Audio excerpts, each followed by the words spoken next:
Good morning. I'm Jim Fike. I'm the chairman of the International Committee. It's my great honor this morning to introduce our next speaker, Colonel Pierre Neirinckx. He's the Deputy Secretary General for the International Committee on Military Medicine. And this morning, as we transition from some Ebola virus disease specific discussions to the larger topic of interoperability amongst our international military and medical communities, the role of the International Committee on Military Medicine and their decades of work in interoperability are very well positioned. Colonel Neirinckx graduated from the Catholic University of Louvain in 1987 and had several years as a medical officer, including deployments to Rwanda, to Romania, Democratic Republic of Congo, Afghanistan. He specialized in emergency medicine in 1983. And in the years since then, within the Belgian Medical Service, has had several posts, including running emergency departments, working within the educational and training commands, and he's been a hospital commander both at Garrison and at several different deployed locations. He's currently the director of the Queen Astrid Military Hospital. He's also the Belgian representative to the NATO Scientific and Technology Committee's Human Factors and Medicine Panel. And again, it's my pleasure to introduce Colonel Neirinckx.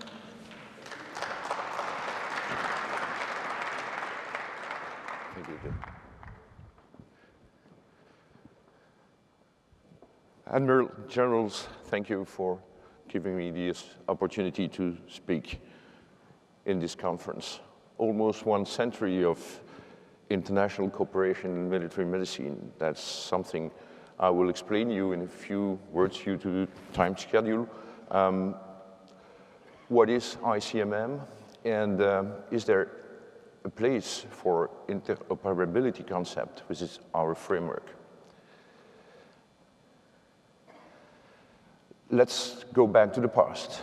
That's the reason why I'm very proud to be here today, because in 1920, after the First World War, 2 surgeons, one coming from Belgium and one from the USA, were speaking during this 28th session of the AMSUS meeting. And they decided that they had to do something because what they saw during the war was so awful that they had to do something on an international point of view. That's the reason why Bainbridge wrote in The Military Surgeon that in order to obtain the greatest benefit of the medical and surgical lessons of the war, it would be necessary to collect, compare, standardize, and the results of the experience of every nation that had been engaged in the conflict. That's why they succeeded to convince our royal family in Brussels to establish one international forum to discuss. And they convinced 8 nations to be part of the founding members of the Permanent Committee of the International Congresses of Military Medicine and Pharmacy. These countries were Belgium, Brazil, France, Italy, Spain, Switzerland, the United Kingdom, and the United States of America. 8 nations in 1921, and today I'm proud to say that we are 110 nations participating in the discussions of the committee.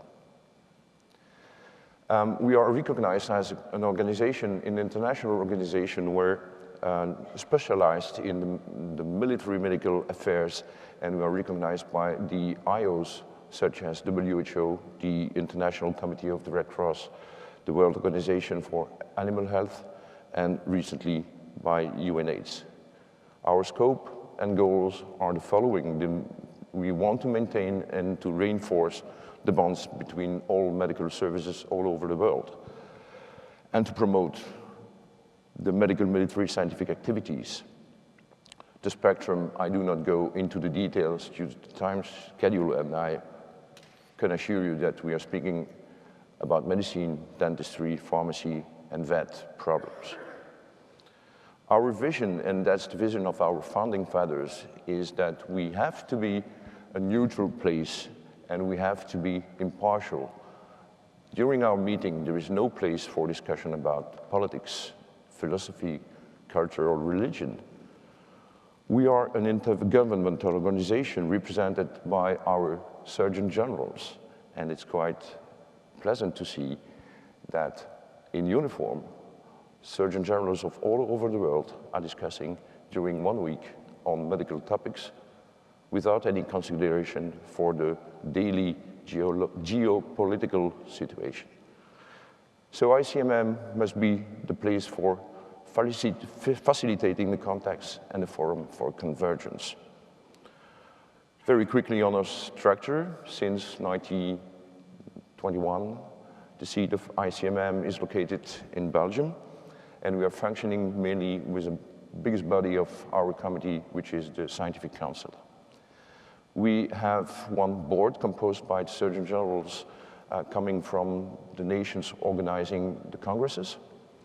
And since 1 decade, we decided to have more focus on the regional problematics, which are organized in 6 regions, such as the Pan-African Regional Working Group, the Pan-American, the Pan-Arab, the Pan-Asia-Pacific, the Maghreb, and the Europeans.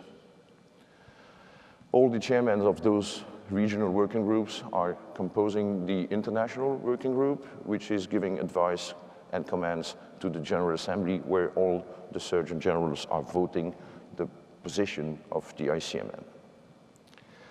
I told you that we are organizing mainly scientific activities. We do not speak about anything else than a scientific session during the World Congress or the Regional Congress, and we are also organizing international courses.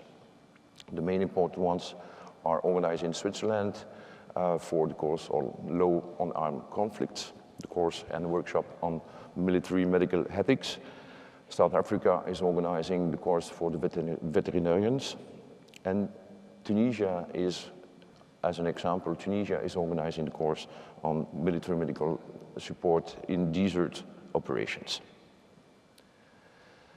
We are publishing a review, a quarterly review, mainly in English and in French. And I do not go.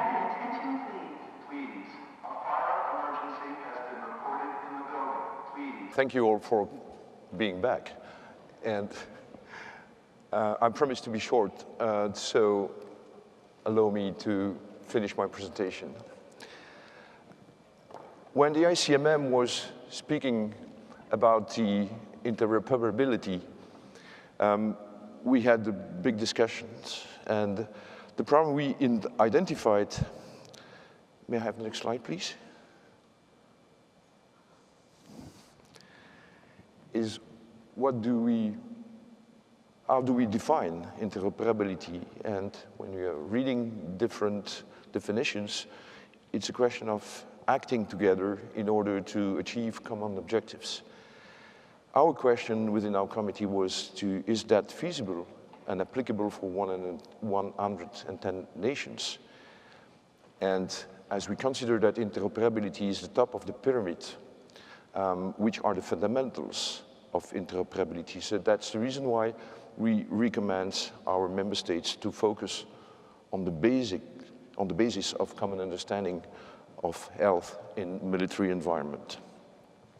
And that's the reason why we are focusing on 5 topics. The ICMM wants to promote, first of all, the quality of care, before, during, and after the mission. We want to promote the access to medical education. That's not necessarily the case in all over the world. We want to promote the regional cooperation between health partners, civilian and militaries. We want to be better in the integration of new global health challenges. And last but not least, the principles of military medical ethics have to be fine-tuned.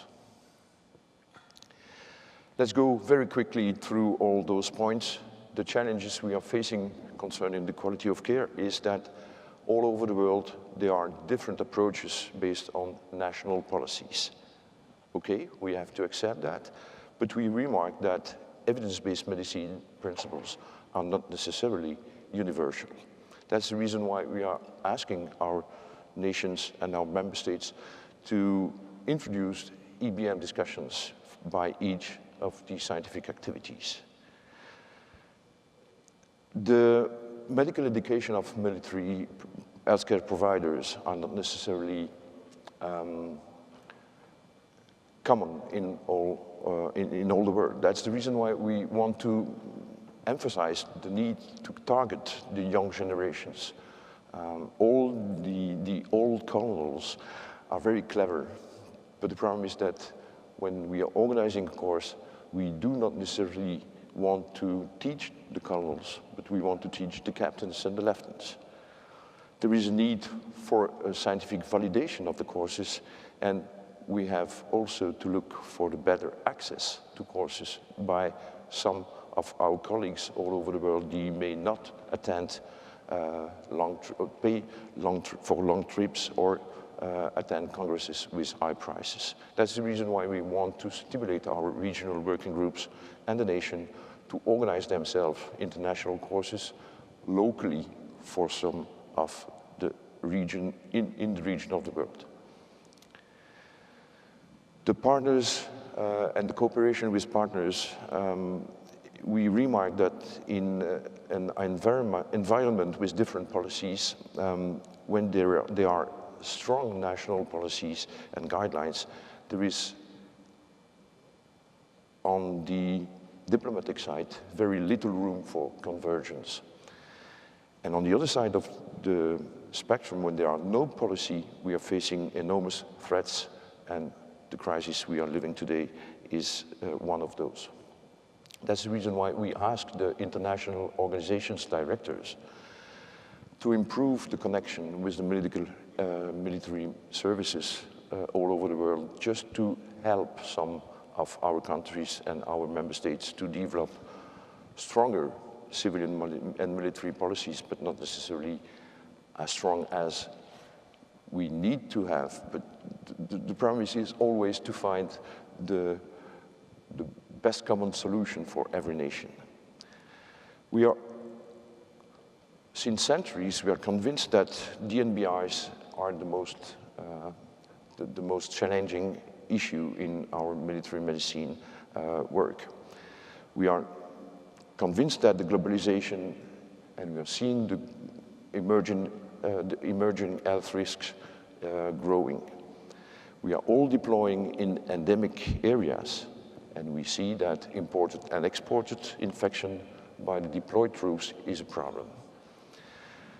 That's the reason why we are promoting the International Health Regulation 2005 and public health in every scientific activities of the ICMM.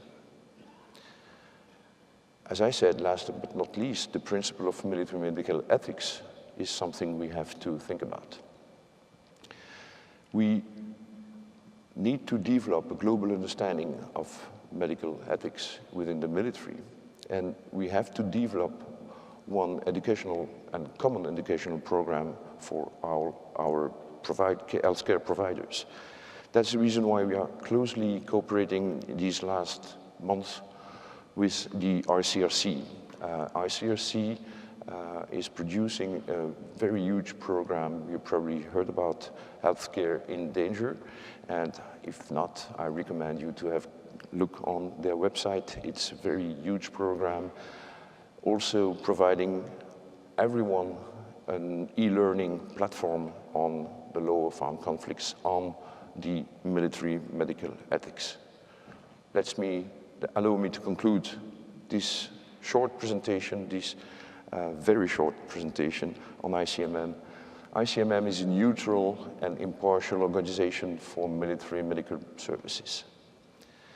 We want to promote information exchange and stimulate debates by developing only scientific activities. ICMM is not functioning as a decision-making body, but is acting as facilitator and an interface. Allow me to dare to speak about the military medical diplomacy, and that's the role of ICMM. I thank you.